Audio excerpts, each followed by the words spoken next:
Sunday night edition of TicketCon FIFA World Cup is wrapping up weekend number one. Guys, what is good, my friends? Any questions, you guys can leave a comment here throughout the live stream. We got TicketCon 2026, my friends, coming up here a week after the final of the FIFA World Cup, July 26th in New Orleans, before the Dinosaur Conference. Guys, I want you to come in, take a deep breath from the World Cup, and reimagine ticketing with us. The Contemporary Yard Center in New Orleans. We're going a day before the World Ticket Conference. We're there for a reason, kind of a new voice, new people, not just the same old stuff that goes on as we launch the Ticket Talk Association of Brokers. We bring on amazing speakers. We got Tommy D. We got Ticket Vision, a new data platform. We have Golub speaking. We got other surprise guests that are coming too. And thank you so much for our sponsors that have been piling in this week. Tickets are in my link on X, Scott Freeman 3, Ticket Talk Net, to buy your tickets. Buy them now before they surge like that FIFA World Cup. My Lord, let's go over to ticket data, guys. The World Cup has been straight electric. It has absolutely been straight electric. And let me show you here with ticket data of what is going on, guys. It is absolutely every game is going nuts. Look at this chart Keith puts up. Every single game is going up in price. Look at this 3-day price for all the markets, for all the teams in the World Cup. Mexico, 28%. USA, 90%.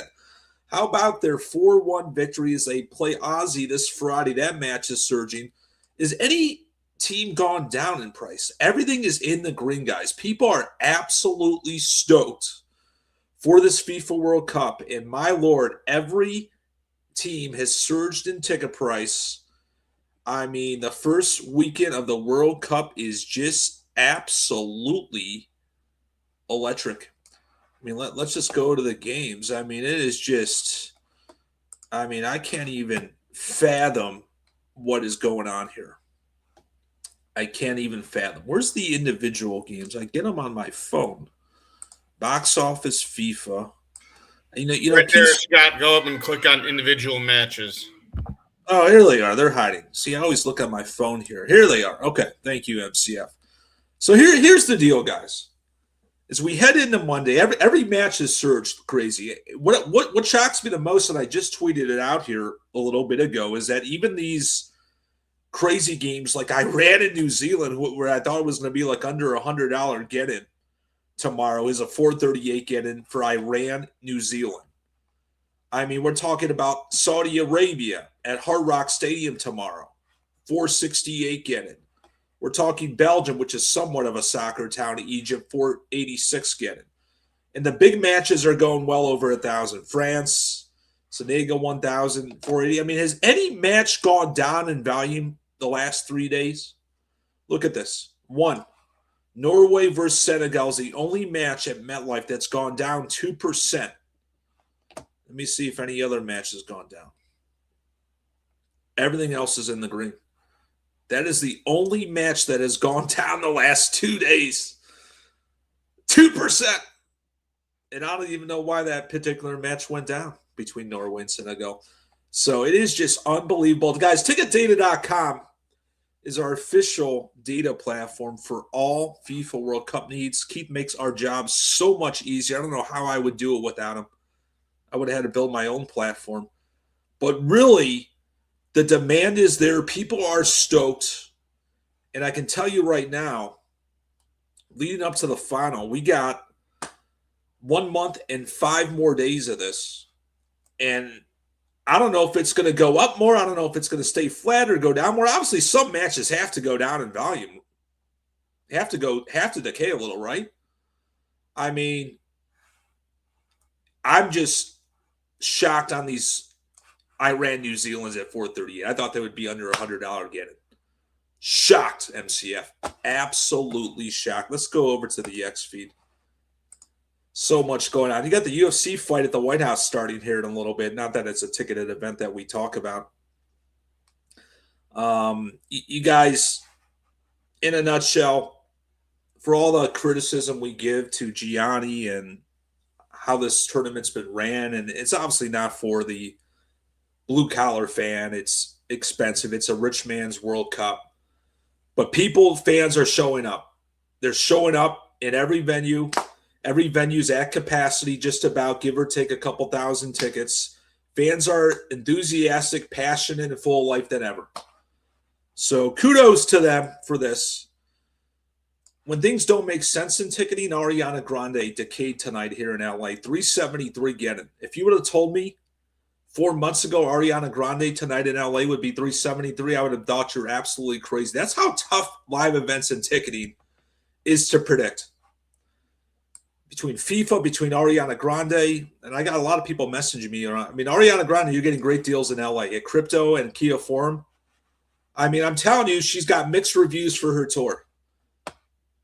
Obviously, some fans love her and like her, whatever she does. A lot of fans are not happy with her performances so far in Oakland and LA. So we'll keep tabs on the top diva act of the summer. But this FIFA World Cup, my lord, this is what we're talking about. Saudi Arabia, Uruguay. I mean, these are $300-$400 in Miami.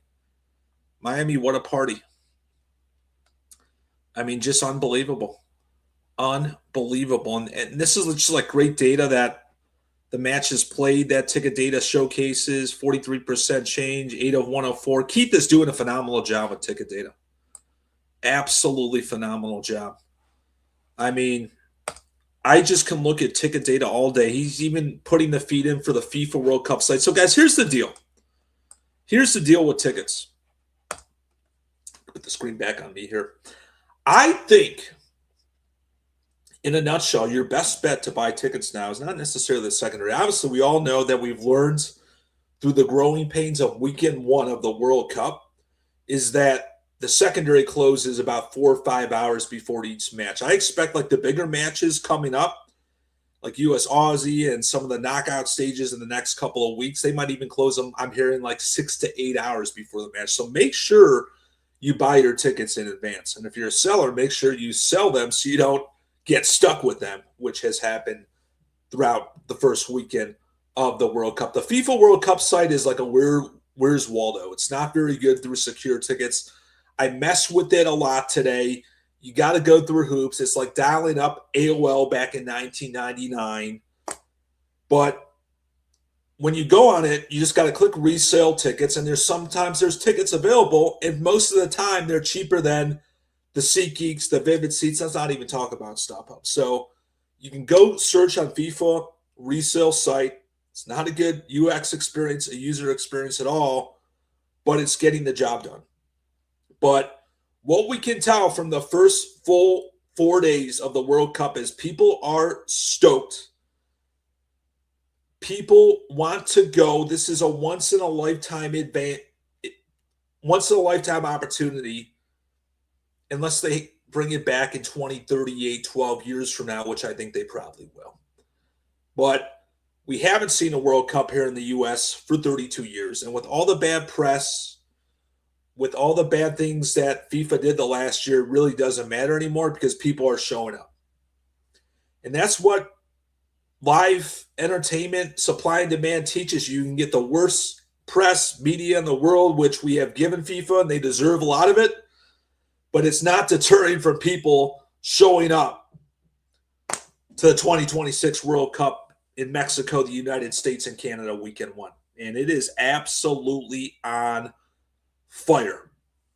And it's going beyond belief from what my imagination. I mean, just to give you guys some intel, and I tweeted it earlier today, 2 months ago, FIFA was sending ticket resellers locations to see if they want to buy tickets.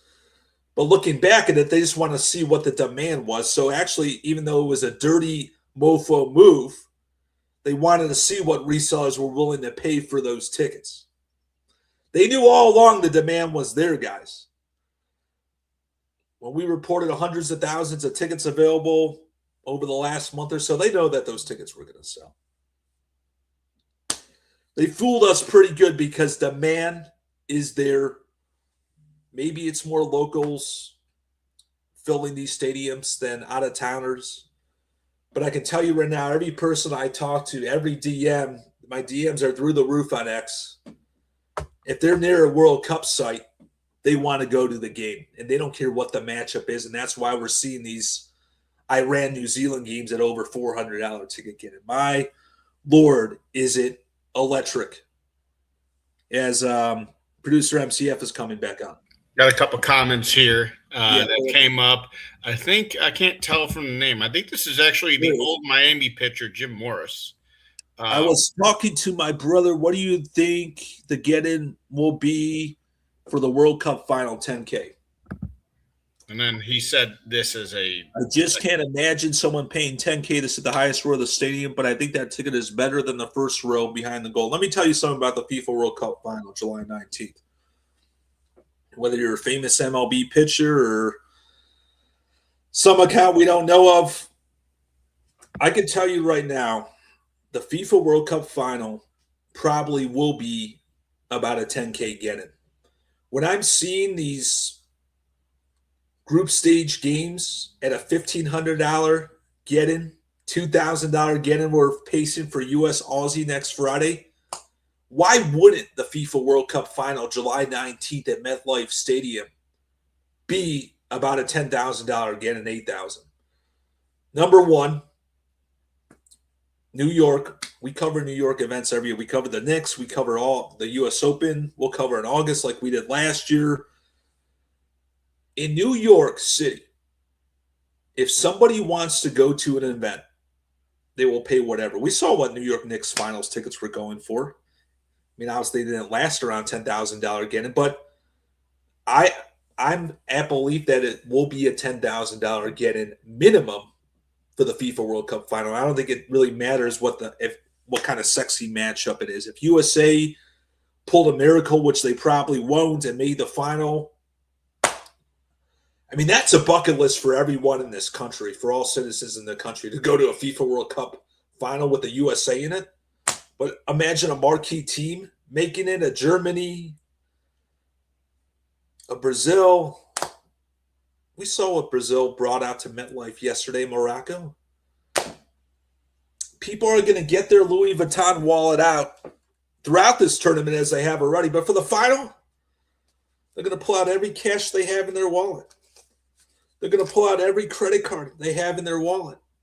And they're going to say if they can't afford to pay it straight up, they're going to go to Klarna.com and say, like, break it up into 12 payments and I'll pay it off over the next 2 years. I think it's a 10K get-in for the FIFA World Cup final. But a lot of games to be played between now and then. Thanks for the comment. We got more comments. Scott, my match 96 tickets got swept. What the F happened? Match 96? What do you mean got swept? They got canceled, they got sold. What do you mean got swept? I need more details. You know, obviously, I mean, ticket operationally, and we're back to the picture. I think that any team will be 10K. It could be more for some of these other teams that have never been to a World Cup final and likely will never go again. Absolutely. It'll easily be a $10,000+ again. And they got sold, all 36 of them. I'm telling you, there's World Cup fever, guys. When I've never seen this in ticketing, and things cease to amaze me every single day, people have the FOMO effect for the 2026 FIFA World Cup, guys. And it doesn't matter who's playing right now, at least in the first week. Maybe things will settle down and the market will mature and decay a little bit over the next week or so. But people want to go to these games. And for these meaningless games like what B has sold for match 96, people want to go. This is a once-in-a-lifetime opportunity. The World Cup doesn't come to the U.S. in the last 32 years. It'll probably come back in 2038, though, because the demand is absolutely absurd. And I'm seeing crazy ticket prices. I'm in the Ticket Talk Discord group where my guys are been working nonstop the last week or so, and sales are absolutely through the roof. Absolutely through the roof. Also, I have Ariana Grande, Montreal floors, and those aren't selling. I don't know what to do with them. July 31st date, what do you think I should do? I have them listed at 2K USD right now. As we reported, Ariana Grande struggling in her LA show. $350 get in tonight at Crypto Arena. When I watched Ariana Grande's first show in Oakland, California last Saturday night as I stay up to 1 a.m. to see these acts to report for you guys. I thought it was below average. I thought I attended Tate McRae and Sabrina Carpenter, and both those shows blew her show out of the water. So I know that Ariana Grande has a massive fan base. I know that her fans are FOMO because she's been off the last 5-6 years, but she did not give the best performance in the world. And that's a testament to why her tickets are not highly salted or highly after at crypto in Montreal and how they're kind of staying flat right now. You know, when the bubble hit, when they canceled all the tickets last August, some people shorted the event. I think they're doing fine filling the shorts here 10, 11 months later. People giving me shit. Why are people shorting? They're going to lose. It's going to be a Taylor Swift $3,000, $4,000 get it.